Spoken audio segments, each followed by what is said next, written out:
Vendors at the Kitengela market can now breathe easy after cleanup exercise at the market organized by the Catholic Church, youth groups, business community and the Kenya Prisons Department. These groups will clean up for 3 days.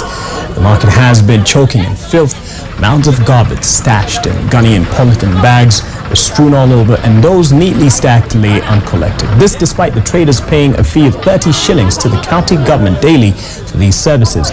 The over 800 traders plying their trade there are concerned about the health risks that this garbage poses. This cleanup will be held every month. The traders are happy about this initiative, saying customers can now easily access the market amid calls for each trader to be mindful of their surroundings.